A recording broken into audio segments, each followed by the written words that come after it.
यार जय जगन्नाथ मु सोनी आपको स्वागत करछि Soni kitchen and blog channel.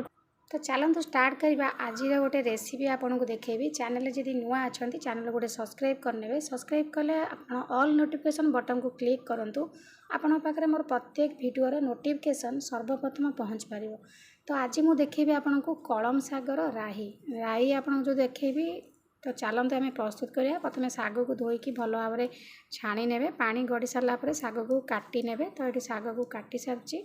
तो ये आपको देखेबी आपड़ केमती राई बनइबे सोरष मसला देकी।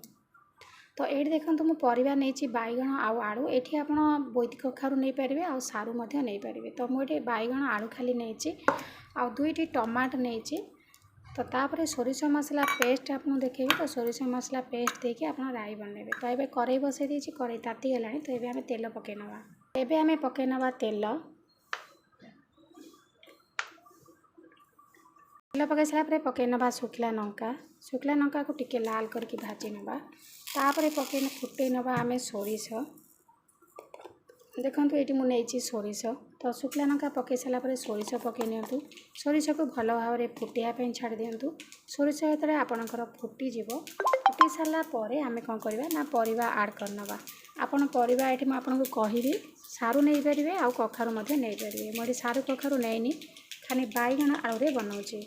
यही भाव में जब आप कलम शाग को राई बनाती खावाई बहुत सुंदर टेस्ट लगे। निश्चित भाव में थे बनई देखूँ केते सुंदर टेस्ट आप जानवे। देखूँ सोरिष भल भाव में फुटीगला। तो ये आम बैगण आलू पकई नवा। बैगण आलू पकई सारापर एबे आम पकई नवा ये हलदी गुंड। तापर पकई नवा स्वाद अनुसार लुण। तो देखो ये मुझे पकई नौ स्वाद अनुसार लुण। तापर कौन करवा ना परिवा को टिके एपट सेपट करके आम गोले नवा।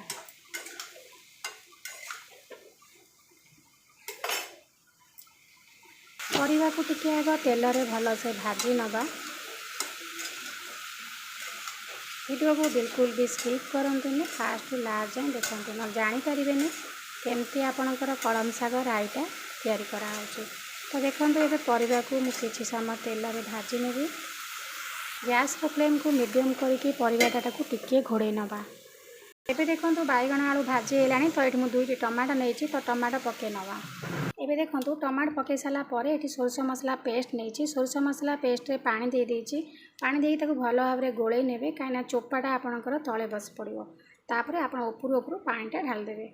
सोरिष जीरा आ शुखला लंका हलदी गुंड देकी भल भाव में आप प्रथम शुखिला बुले ने। तापर टिके पानी देदेवे रसुण देकी भल भाव में पेस्ट करने।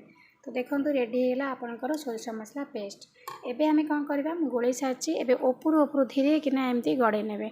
गड़े देले आपणकर से खदाटा तले रही। तो सोरष मसला ए फुटवा आरंभ है। तो ये आम पकई नवा काटिक रखि शाग।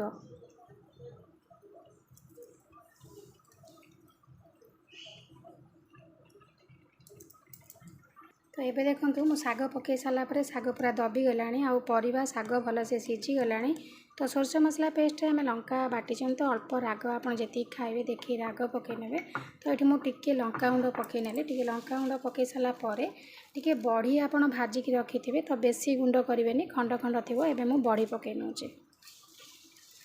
टिके आप झोल रखिले चलो। यहाँ मुझे झोल न रखिकी शुखिलिया बनइबे राईटा। आप टिके झोल रखिपारे बेसी झोल रही एटा राई आम बनाऊँ। तो कम झोल रखिए बढ़िया लगे खाइबापे। तो देखो ये मुझे लंका गुंड आ बड़ी पकई नहीं गली। एबे आम ताको टिके एपट सेपट करनवा। टिके समय पर आमर राई पूरा बढ़िया से रेडी हो। तो यही भाव में आप कलम शाग को राई बनातु देखिए खाइबापी बहुत सुंदर टेस्ट लगे। शाग न खाइबा लोक मागी मागी खाइबे पूरा आग्रह सहित। तो बड़ी पकईकी भल भाव में गोले नहीं गले ये भल भाव में सीझी गला। तो मुझे गैस को बंद करदेवी। तो आशा करुँच आज ये वीडियो आपको पसंद आसो। यदि पसंद आसता लाइक करेंगे फ्रेंड विश तो शेयर करेंगे। आ चैनल जब नुआ अच्छा चैनल गोटे सब्सक्राइब करने। तो मुझे आज विदाय नौ पुणी देखा आपण सहित नेक्स्ट वीडियो से पर्यंत रोचे। नमस्कार जय जगन्नाथ।